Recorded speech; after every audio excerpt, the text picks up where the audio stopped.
No, I had it. Oh, I had it. I had that. Oh, that's bullshit. Save that.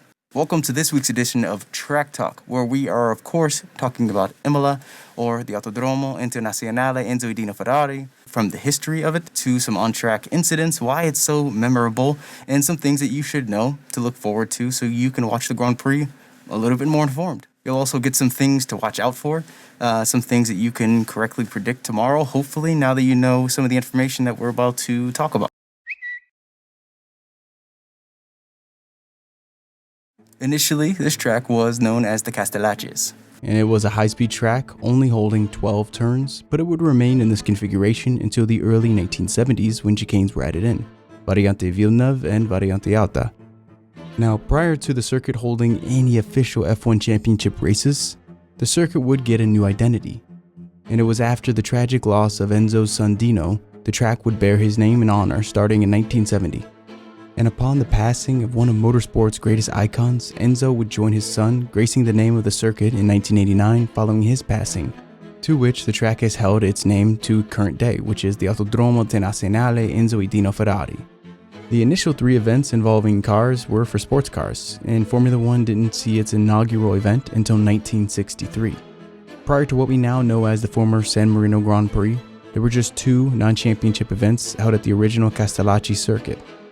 Nonetheless, the 2 drivers that would take victory at those events were 2 eventual champions themselves, Jim Clark and Niki Lauda. That aforementioned second non-championship race, well, the Dino Ferrari Grand Prix as it was named, was in 1979. It was more or less a tune-up to ensure it would be a sustainable option to host the Italian Grand Prix, which was scheduled to be held at Imola while Monza received the repairs it needed following the 1980 season. And as scheduled, the 1980 Italian Grand Prix was indeed officially raced on the alternate circuit to much success. So much so, it would now officially hold its own championship viable race henceforth. And seeing as how we can't have 2 Italian Grand Prix, this needed its own name. And thus the rise of the San Marino Grand Prix after the neighboring state, which would remain a Grand Prix stalwart from the debut 1982 season all the way through 2006. But what's the deal with the name? Why San Marino? While it's common that each host country on the calendar would only get a single Grand Prix each season, there are times when we just simply ignore that and we give a country a second race. San Marino would receive the honor of bearing the name of the new championship race despite actually being a sovereign state fully within the walls of the Italian Republic. This is unique for sure, but this wouldn't even be the only of its kind inside Italy, as Vatican City has enjoyed the same independence since 1929. And while Vatican City is the smallest independent state on the planet, San Marino is the 3rd smallest in Europe behind yet another state that hosts a Formula One Grand Prix, Monaco. And I suppose if we're getting technical, San Marino isn't even the smallest republic, but it likely is the oldest. So, with much history in its own right to speak of, the nation within a nation would have its motorsport authority apply for an official Grand Prix, giving birth to one of the most storied races in all of motorsport. And as you've likely gathered, Imola is of course not actually in San Marino. It's northwest of the state, located in the southeast corner of the Emilia Romagna province. So upon the return of the race in recent years, ultimately, the event was named after the historic northern province it's situated in. Now that we've covered some of the essentials and nuance from the Grand Prix and the circuit itself, let's peel back the curtain and take a look at some of the history and the flashpoints and some of the moments that make this track so unforgettable. Our walk down memory lane actually begins on a piece of tarmac that is technically considered the Variante Bassa. And fittingly, we begin with one of the darkest weekends in Formula One history. The 1994 race was a race of tragedy, as many people from drivers, spectators, and mechanics would end up being injured in varying degrees throughout the course of the weekend. And on that weekend, while still practicing even on Friday, Rubens Barrichello would have an incredibly violent launch into the barrier at the Variante Bassa with a little help from the bank curbing, rendering him unconscious and struggling to breathe. Luckily, on-scene care was swift and more than likely saved his life. A few years later, in 1999, Mika Häkkinen committed an out-of-character unforced error from pole and the race lead, just 17 laps into the Grand Prix when he binned his MP414 and eliminated himself at the former Traguardo chicane, handing Michael the championship lead on a silver platter at an early yet crucial stage of the season. And worthy of note, this chicane was specifically removed to bring the track to be more in line with its older, more sweeping days. And you'll notice it conspicuously absent this weekend. However, with some motor races, it still exists. And now, on to Tamburello. The now left-right-left chicane has been home to high-speed incidents, usually due to aero-afflicted cars that fall victim to the mercy of the unimpeded runoff area, which meets an unforgiving concrete wall that is an effective barrier for the neighboring river, but not necessarily suited for cars. Gerhard Berger and Michele Alboreto had their own fiery scares with the wall in 1989 and 1991 respectively, and luckily both would return to racing, with Berger just escaping with burns following the failure of his front wing.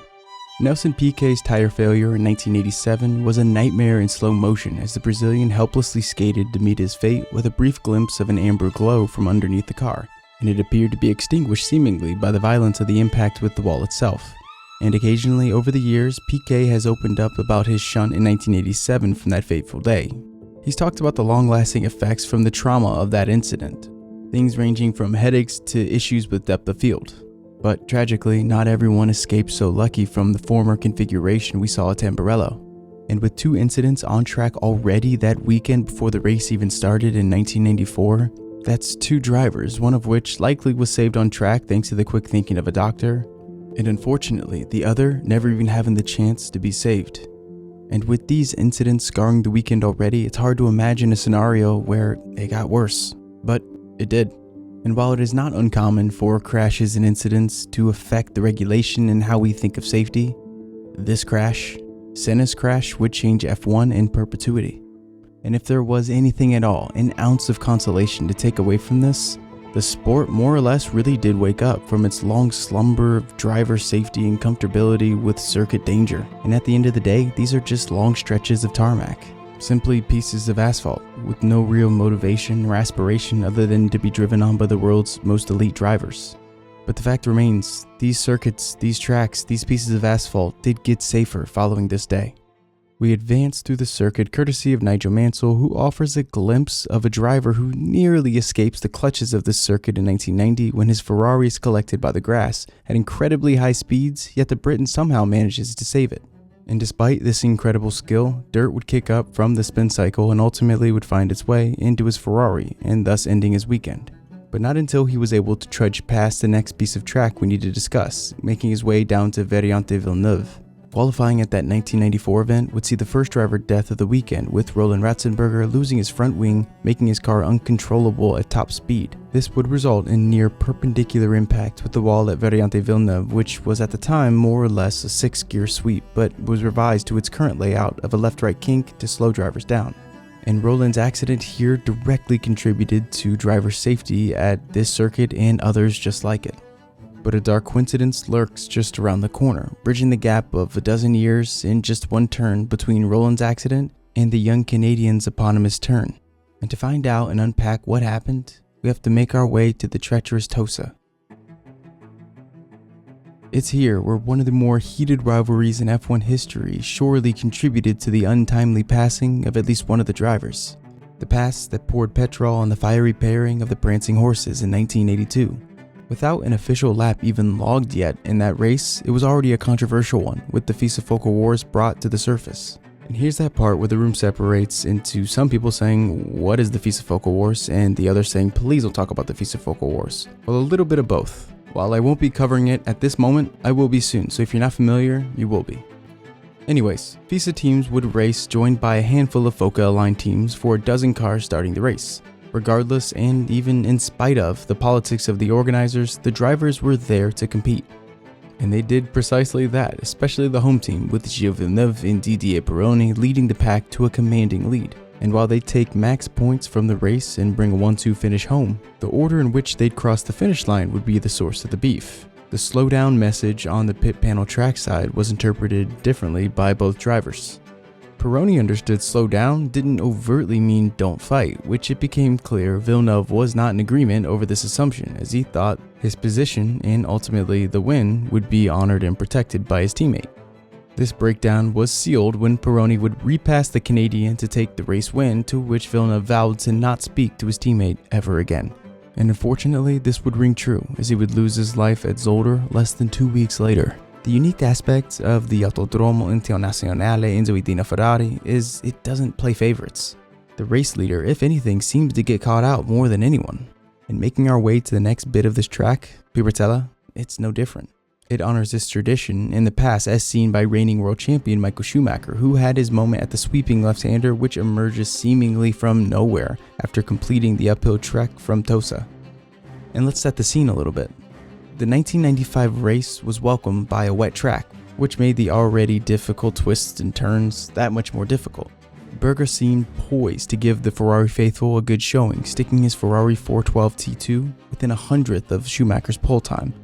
Just 10 laps into the Grand Prix, Michael would make his exit as he was collected by one of the only unmodified portions of the track following the events of 1994.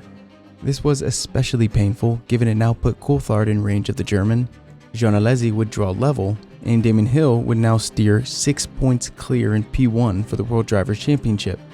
On to another race leader who fell victim to the intricacies of this circuit while also circling back to a previous moment in this storied history this circuit has. Patrick Tambay snatched revenge from the clutches of Riccardo Patrese, who with just 5.5 laps remaining, deflated the hopes of the Tifosi on hand just a year removed from the death of Gilles Villeneuve. The Brabham would emerge the new race leader splashed across TV feeds on the run down to Tosa. Ominously, en route to Piratella, his car was seen losing the back end with a little bit of a twitch going up the hill, and this might have been all Tambay needed to see. He kept on the throttle and pressure hoping for a mistake from the quicker BT52, and much to the race leader's chagrin, Tambay would get what he was after, almost as if the will of the Tifosi had the Brabham under their control, dancing under their spell, and directly into the gravel.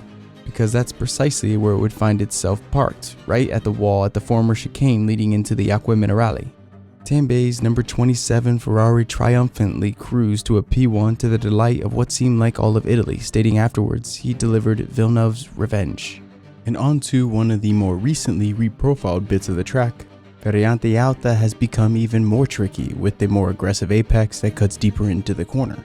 And this surely will be relevant to the new era cars where the drivers have already mentioned it's a little bit more difficult to see out of. One has to wonder how the drivers for this year's race will handle the corner with the braking point being so crucial to successfully negotiating the chicane.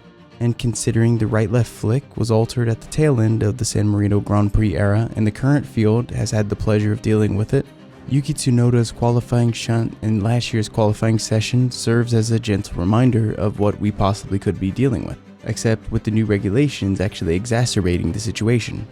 And finally, upon navigating the tricky final chicane at Alta, the famed Ravazza must be dealt with in order to claim the lap. One of the most vocal Tifosi support areas acts as a stadium for any driver who dare enter the tricky downhill double left, which was sent into raptures when René Arnoux was suddenly within striking distance of making it a second consecutive win for the Maranello-based team, building on Alboretto's victory at Zolder after once again the race leader had a bit of a moment, but Alain Prost did well to keep his car running and got on with it to take the victory. That just reminds you of how loud it is, and truly there's a home field advantage Ferrari fans deliver to their drivers. And I'm certain that this new era is going to deliver more of the same down at Ravazza. So whatever you refer to this as, the Emilia Romagna Grand Prix, the Dino Ferrari Grand Prix, San Marino, Imola, whatever the case may be, it just goes to show you how much history this actual race has.